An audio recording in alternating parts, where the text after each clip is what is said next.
Well, good afternoon, my friends. What a day it has been already.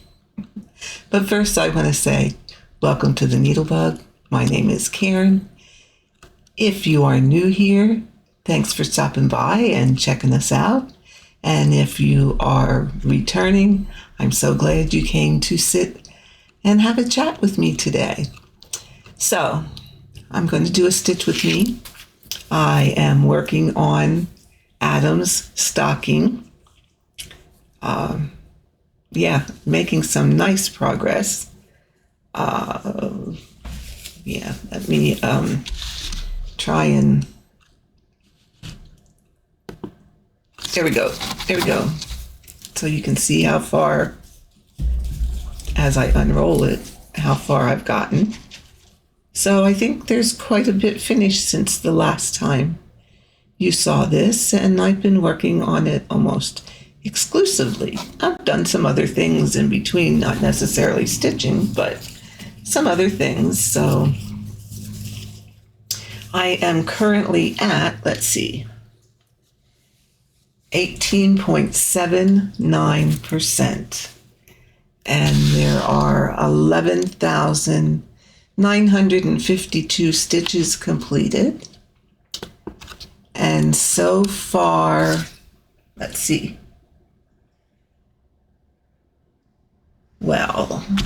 February hasn't been very productive yet. I've only done 710. But then it's only today's the 6th, and I haven't recorded anything for today yet. So let's see what we did in January. Now, part of that was entering in to markup. So some of these stitches were already completed before I put it into markup. And I put it into markup on January 1st. So I'm going to say there were 39,000 stitches that I put into markup. My ending is 69,084. So I probably did, 3,000 stitches the month of January or thereabouts, which, considering everything that went on in January,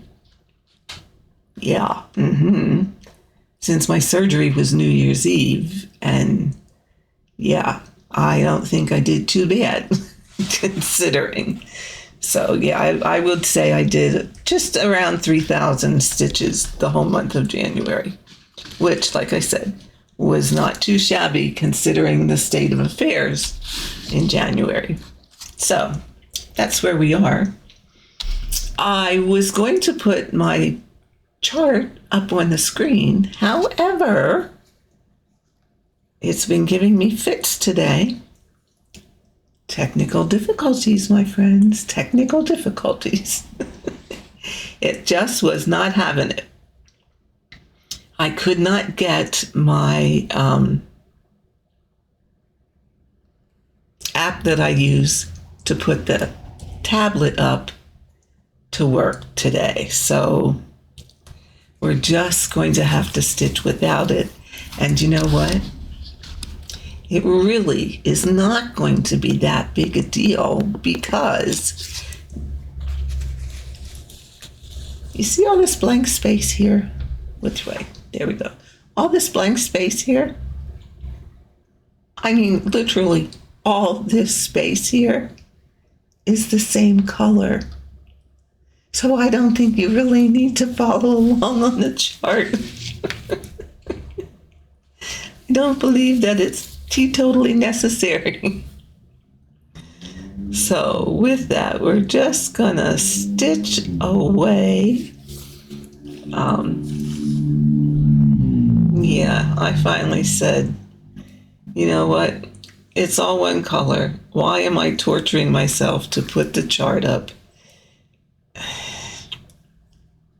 It's just not worth the grief and aggravation. And believe me, I was getting a little bit aggravated. through the wrong way here. So I said, you know what? Life's too short. It's all one color. We don't need the chart. It is what it is. And we will survive without it. So, you know, and really seriously, how many of you really watch and pay attention to the chart? My guess is most times, because I know this is what I do, most times you're sitting there stitching along with me, and you only look up if I say I'm going to show you how to do something, or I'm going to talk about something special, and then maybe I have your attention to look at the screen. If not, we're just kind of sitting here chilling and stitching.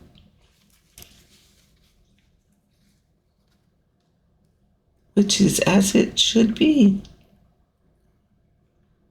Get that end out there. There we go. As it should be. 1, 1. So I'm going to probably try and stay on for about an hour or thereabouts. You know, my usual amount of time. Things need to stop popping up on my screen. There we go. You can't see it, but I can, and then it's annoying. I can't remember, because I just can't remember.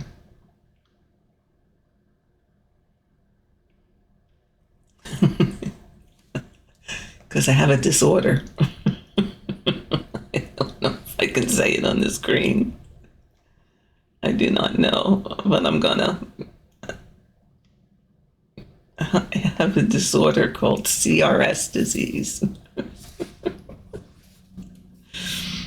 And what is CRS disease, you ask? It's can't remember shit.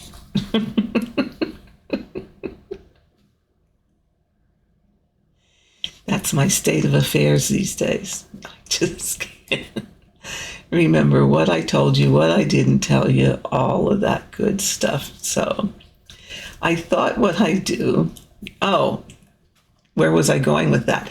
Where I was going with, I don't remember if I told you the last time. I have switched this up a little bit in the way I'm stitching.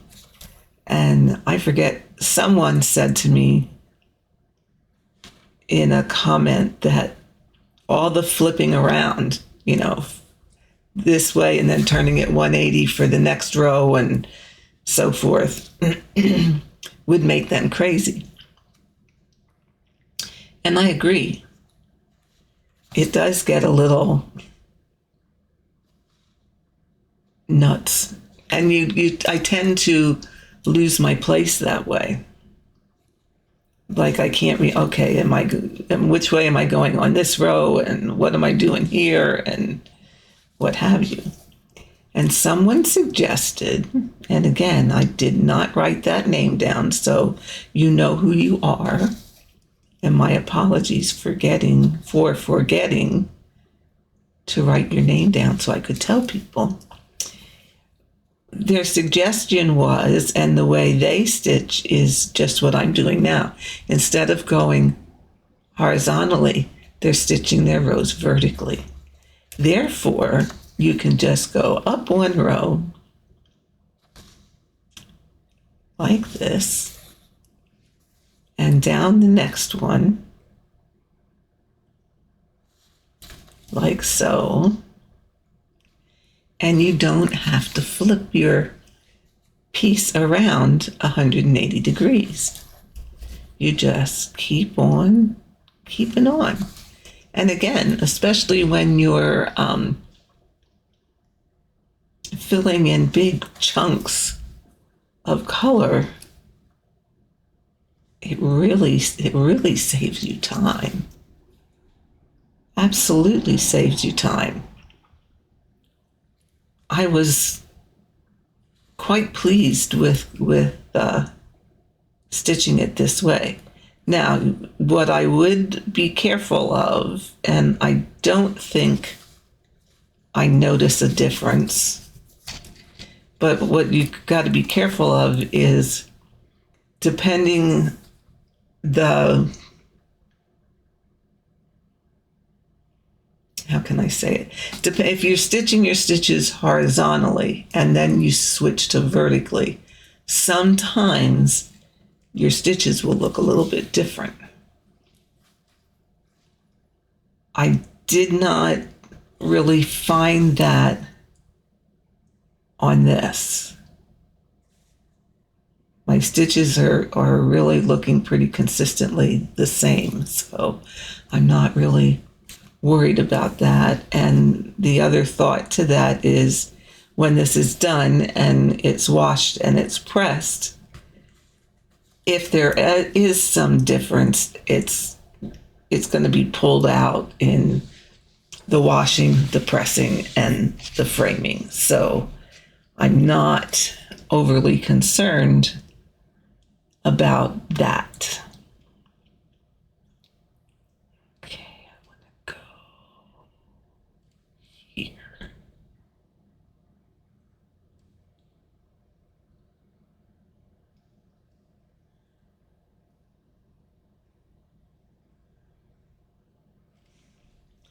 La la la la la la. One, two.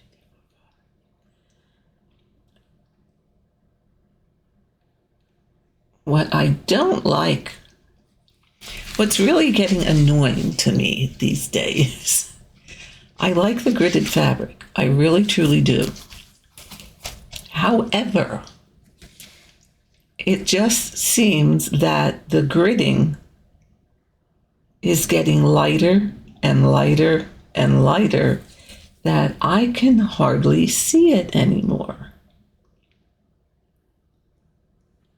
Which, hate to tell you, but in my opinion, if I can't hardly see the grid, now it's showing up rather nicely on camera, but in real life, these lines are so faint, I can hardly see them. In all honesty, if I can hardly see them, why have them? What I end up doing, and I didn't yet, and mainly just because it's all the same color, I end up going over them with my chalk pencil, like I did over here, so that I can see them. Because if I don't, it's like they're not helping me. So yeah, I don't know. Is anybody else having that experience with the pre-gridded fabric?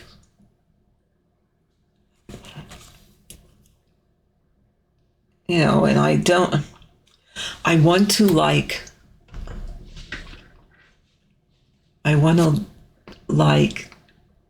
sewing on my grid. But that thread, the sulky, it doesn't matter what I use, that gets in my way. And I find I don't know, that confuses me then too. I guess I'm just one of those old dogs that doesn't want to learn any new tricks where that's concerned. You know, I when I've sewn on the grid, I just find myself getting annoyed with that piece of fiber there that sometimes it wants to be where it should be. Sometimes it's a little scooched to the side. You know, it's loose, so it moves, and no, ain't got time for that. Just ain't got no time for that. So I resort to my chalk pencil and draw the line on. That's just seems to be my preferred way to handle that. But like I said, I do like this working up one row and down the next one. You don't have to flip your work. It just moves along. Okay, I've got to bend down. I dropped my thread. There we go. It just moves along quite nicely. Get back in here. There we go. And it seems, what did I decide? I decided I was going to do 200 stitches a day, and that would get me done probably somewhere at the end of October, which would give me plenty of time to make it into a stocking.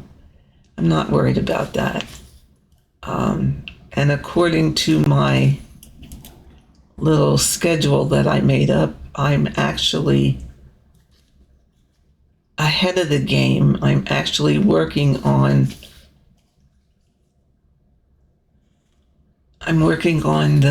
the totals that I have in March. So what I did was I made a spreadsheet that I started out with the number of stitches, which was 60. Oops, wrong thing here.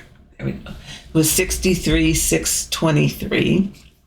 And then I set up the spreadsheet that every day it subtracts 200. And then I put the days to that, and it took me to, let's see, so, I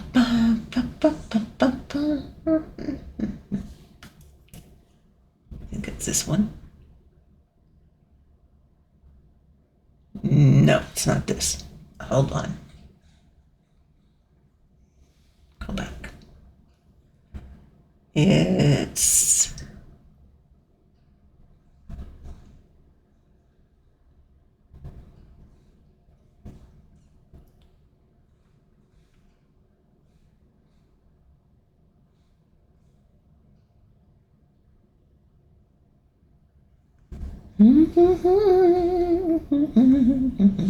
what this is one of those things of where did you say that?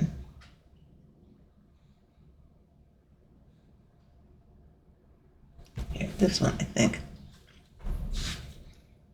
Okay.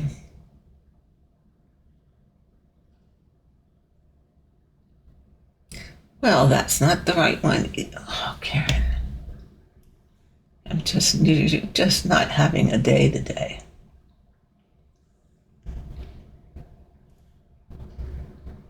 Here we go. Okay, so I made this chart, and I don't know, maybe you can't. Why is this? There we go. Okay, so let's shrink it up a little bit here. So this is my chart for, oh, I forget you can't see my iPad. Okay, here we go. Here we go. This is my chart that I made for January and February. I have all those stitches just about completed till the end of the month. I have 51,823 left. And according to markup, I now have 51,669 still to do. So when you look at that, I'm almost done. Well, I am done with February, and I'll be going up here to March. So I'm ahead of the game, and I should be finished. Okay, it's November the 8th. I'll have 23 stitches left. Well, you know, when I get down that low, I'm just going to power on through and finish them. So I should be done the beginning of November, which will give me time to finish it before Thanksgiving, and they can have it to hang up at Christmas. As long as I'm ahead of schedule. So as long as I can keep it that way, we'll be in good shape. We will be in very good shape. So that is the plan. So here, 623, I'm at 18.79%. I stitched 11,954. Today so far I've done 95. My goal is 200. So I'm at 105. So I don't have many to go yet. And honestly, stitching this way, it goes so fast. Mainly because it's all one color, but still,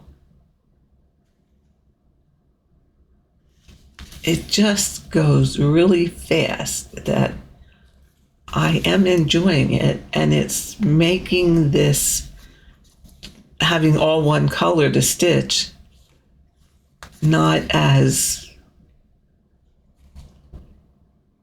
I don't know, I guess I'd say boring. I don't want to avoid it like I did before, so I'm rather happy to continue to stitch it in this manner. It's not for everybody. Stitching in hand is not for everybody. I really didn't like the way my stitches looked at first, and I have to agree with people who said, give it a chance. Give it a chance, because the more you do it, the more you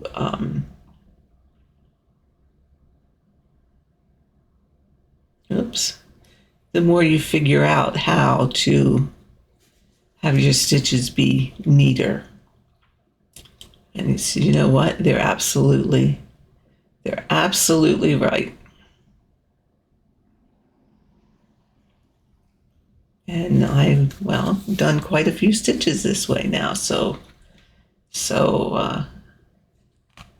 like I said, I'm really liking it. I would not be this far, I don't think, if I was still putting it in a hoop or a scroll and sticking and stabbing.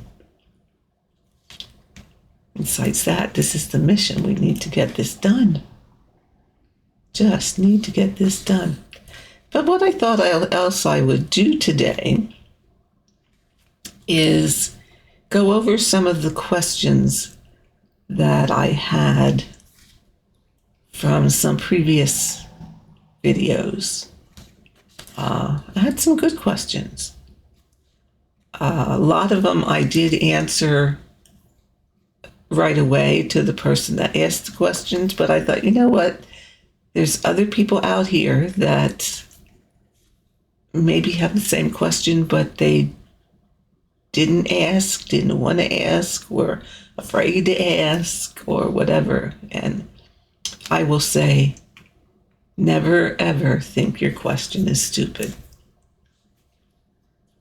because there ain't no stupid questions. How does that saying go? The only stupid question is the one you didn't ask. So I don't have all the answers. I don't profess to have all the answers, but I can maybe give you some direction or tell you maybe where to find the answer or who might be able to give us that answer. So let's look at the questions that I had. I want to finish this stitch here and then grab my piece of paper.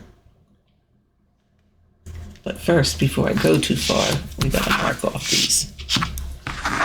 Gotta mark these off, or you know what happens, don't you? will get confused. So we did all of these.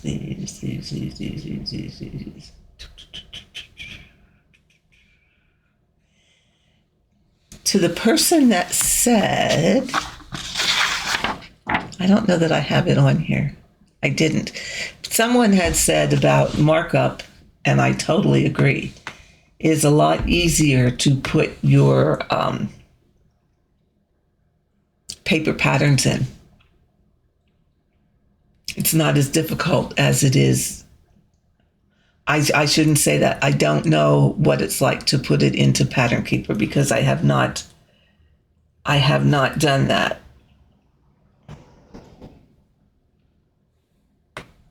But I have put some into markup, and it really, really, truly was not that hard. And the patterns went right in. And you do have the ability to adjust the graph over the pattern so that everything lines up correctly. So I agree that yes, it is easier. Joan asked, she's working, I believe, on a Heaven and Earth design. And she was asking about this method of stitching. And she said normally she stitches left to right. But to do this, she wanted to know, should she turn her work upside down, or should she start on the right side of the project? Well, at first I said to her, I would keep working in the area that you're working, but just designate an area, and in that area, because this method, when you're working on a horizontal row, needs to go right to left. So I would work that area right to left. I wouldn't necessarily go all the way over to the other side, especially if you haven't stitched anything over there yet. But then this came up about stitching vertically. So I messaged her again and said, why don't you try the vertical? Because then it really wouldn't matter if you started on the right side or the left side of the project. Now, I started on the right side. So as you see, I can go down in my dirty holes. I'm going down in them, and I'm coming up in a clean one. Okay. Whereas if you start on your left-hand side, all of these stitches would be finished on this side, so that when you're working, okay, let's use here as an example. These stitches here are all finished. So if I'm working left to right,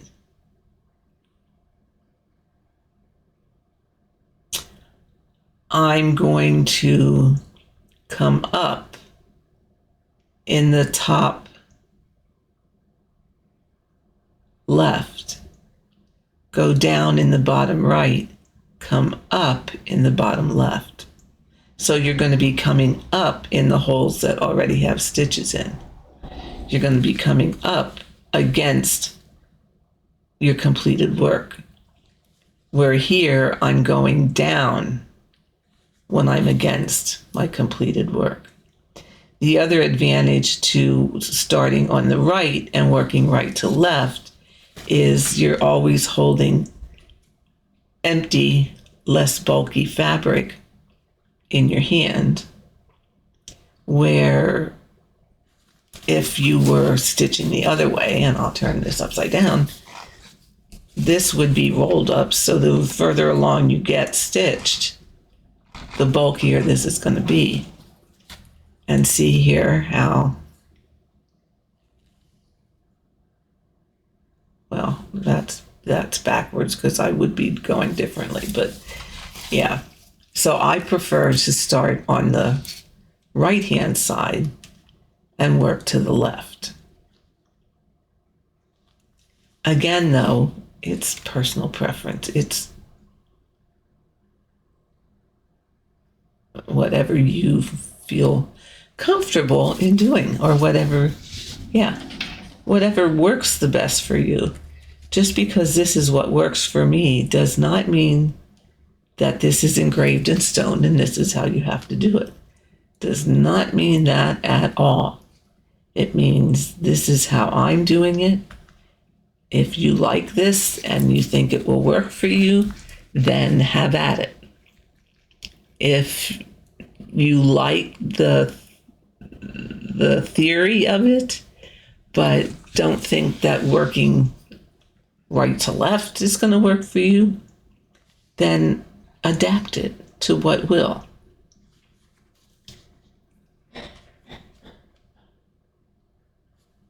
And if you don't like it at all, that's fine. It's not for everybody. Absolutely not for everybody. You know, I know some people that back when I did all the diagonal stitching stuff, and there are people that stitch on the diagonal to this day, and that's wonderful. And they do not vary. They are very strict about it. They don't change that method. They are very, all the time. This is how I stitch. This is how I'm going to stitch. Even if it's row by row, stitch by stitch, or color within the row and then park in the next row, that's fine. There's people that do it by the block. They stitch all of one color in a block. So adapt it to what works for you.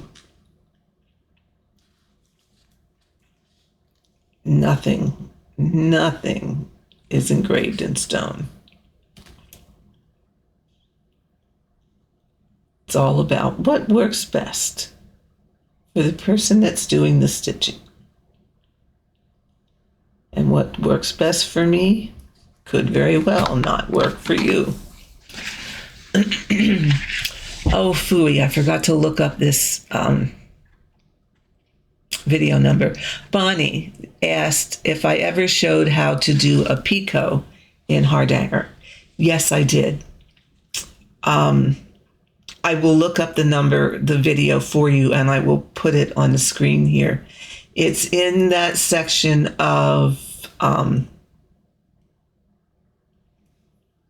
it's in the playlist of Let's Learn the Hardanger Basics.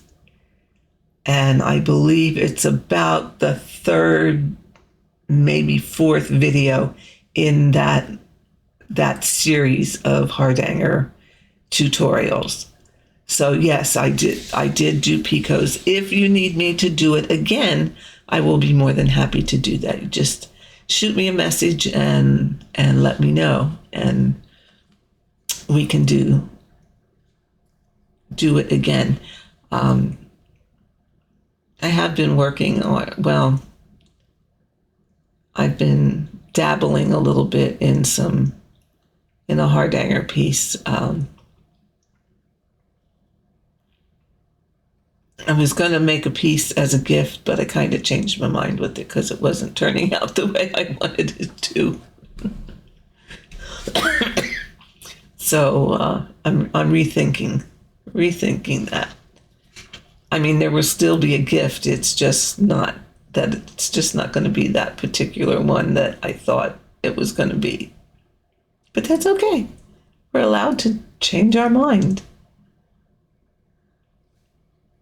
Or do something different. I really don't work from particular Hardanger patterns anymore. I kind of just start laying some stitches down and go from there and make it my own, or I'm flipping through a book that has Hardanger in it or Pinterest or whatever, and I say, I kind of like that shape. So I might use a particular shape from something else, but then I adapt it to what I want it to be.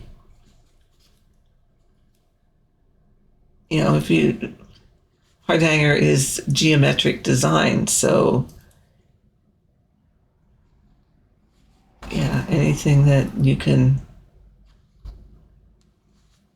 have a geometric design for, you can do a Hardanger piece with that. Okay, I think this stitch now I should do my ending stitch. What I also started doing is I'm still using this same method of starting and ending threads. However, what I have started doing is I'm doing this ending on 2 stitches in a row, especially since gotta go up here. Especially since it's a big area of color, makes it a lot easier to do it 2 stitches in a row. So just to refresh, I come up in the upper left-hand corner, I go down in the lower right, and that would be my second half of my stitch. So now I'm going to do the first half. So I come up in the lower left, but I leave a loop, and I go through this loop, pull my thread through, unthread my needle, have to rethread my needle just to go back down through the fabric.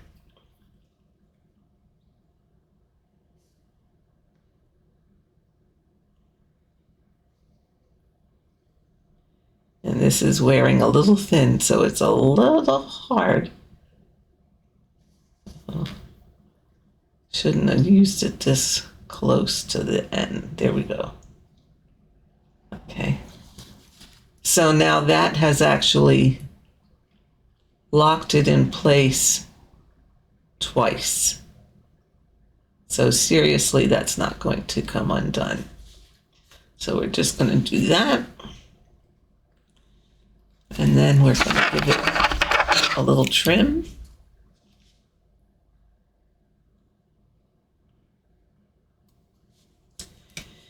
And this one was from before, so we'll give that a little trim. And that would be that. So now we need more thread. Okay. Needle. There you go. Okay, so let's see. That was the picot question. We'll take care of finding that video, and I'll post it here on the screen. Like I said, it's in that playlist of Let's Learn the Basics of Hardanger. I just can't remember if it's the 3rd or the 4th one. But it's one of those. It is in there, and I think it's labeled on the front of which it is. Okay, so then the next question I had was, what magnifier do I suggest for someone who has had cataract surgery? Well,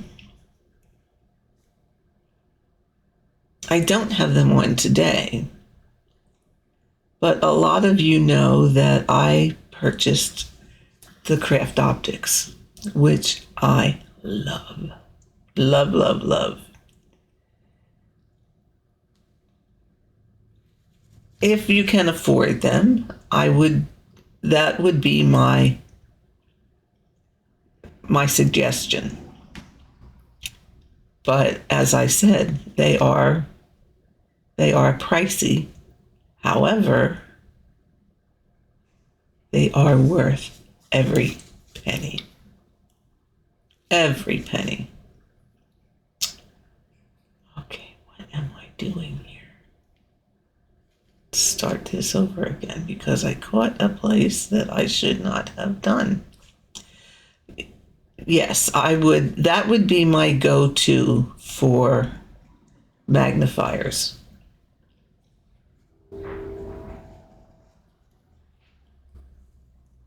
Rather than anything else, I would get myself a pair of craft optics. What the world did I just do? There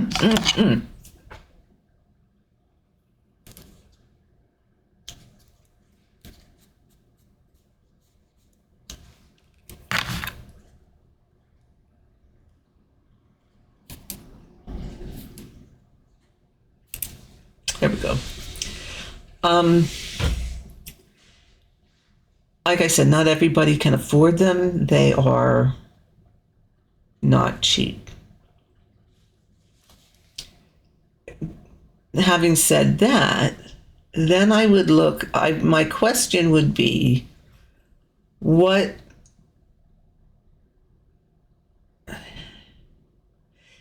type of magnifier do you want? Do you want magnifiers that you wear, as in glasses of some sort?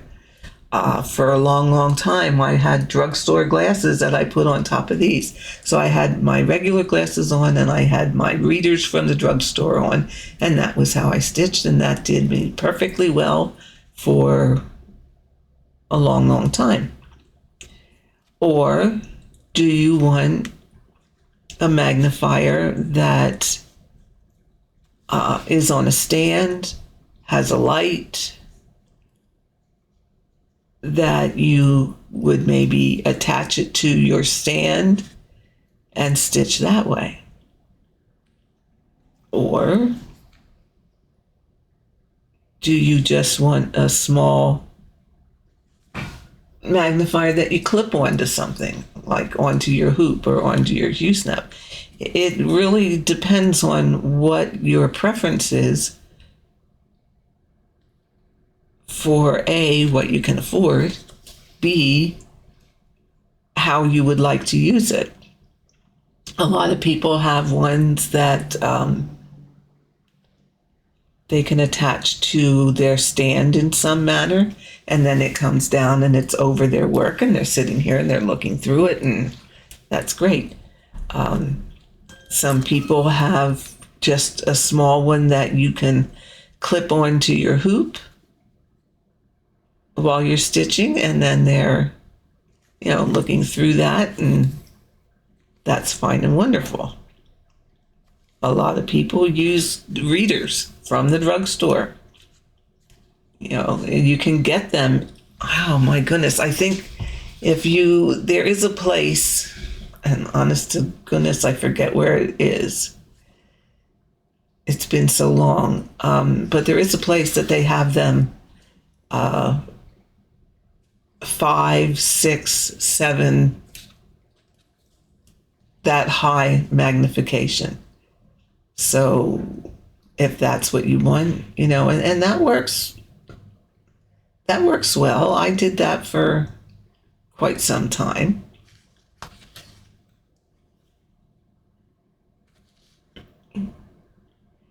You don't look any weirder having 2 pairs of glasses on than I do with I call them scientific goggles, because they look a little weird.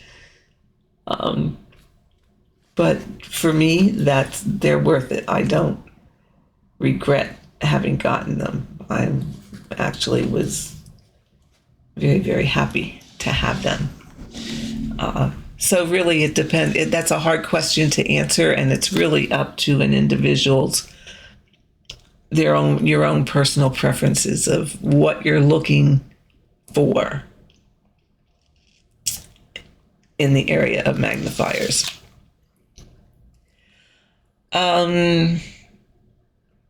Linda asked, does Markup recognize other color brands or only the ones that are listed? to the best of my knowledge, it only recognizes the ones that are listed. But I do understand there is a way that you can do a workaround and enter some things that you could maybe use another brand of floss. I would check on the Markup Facebook group. They have a lot of information on how to do those kinds of things, and people have asked and gotten answers and helped each other with those kinds of things. So that's an option. Marie asked me where to purchase Hardanger scissors. That is an excellent question. My favorite Hardanger scissors are the Dovo Hardanger scissors. I think it's Dovo number 44 is the Hardanger. However, I do not believe they're being made anymore. That being said, I did see a pair listed on, just this morning I saw it, listed on either eBay or Etsy, where someone has a pair for sale. Those are my very best favorite ones. Now, you can look at other brands of scissors. The thing you want to look for is that the blade is very, very sharp all the way to the end. And especially if you're going to work on the finer count fabrics, that those blades are very thin. Okay? I like Ginger scissors, don't get me wrong. I do like Ginger scissors. However, being that I work on probably mostly 32 count fabric for my Hardanger, I would not attempt to cut threads in my Hardanger with those scissors because the blades are too heavy. They're too thick. So what you want to look for is a pair of scissors that has long, thin, sharp blades on it.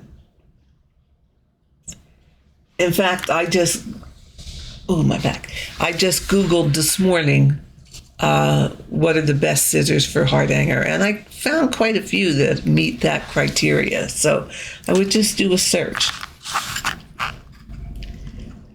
And I think that's all the questions. That was what I had on my list. So that did take up a fair amount of time. And we're at a little bit over 45 minutes, so we're almost at 50 minutes. So I think we will call this one a wrap.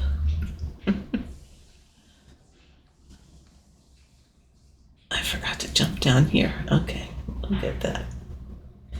Yeah, we'll call this one a wrap. Let me mark these off and see just how much we got stitched while we were here. 1, 2, 3, 4, 5. Oh, wow, we didn't do too bad here, ladies and gentlemen. 1, 2, 3, 4, 5, 6. So we did three rows here. Oh, here's another thing, markup. People probably don't realize.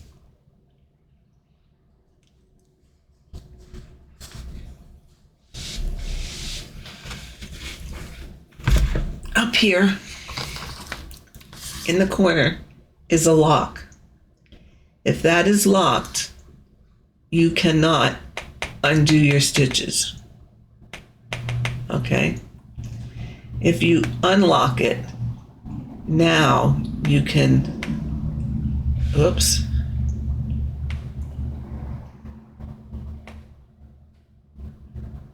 Oh, I'm at the wrong place here.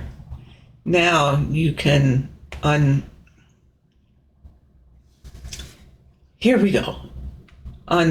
You can mark and undo your stitches. Okay.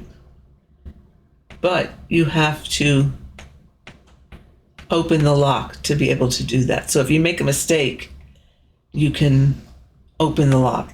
I keep it locked because that way you don't inadvertently unmark something that you already stitched, and then that gets you all confused. So let's see. We're at 186. And I think I was around 80 something. So basically did about 100 stitches while we're here. Not too bad. I only have 58 to go till I hit my, no, I only have 14 more to go till I hit my 200. So yeah, 200 a day is pretty easy to achieve. So with that, my friends, I'm going to call this one a day. I'm thinking the next video I do may be a Hardanger video. Yeah. I'm thinking. Haven't done one of those for quite some time, and I know I have a lot of people who enjoy that type of needlework, so I'm going to look at doing another Hardanger stitch with me, so that will probably be the next one. So my friends, I hope all of you have a great rest of your week and a great weekend that's coming up, and I will see you in the next video. So take care, have a great week, and see you next.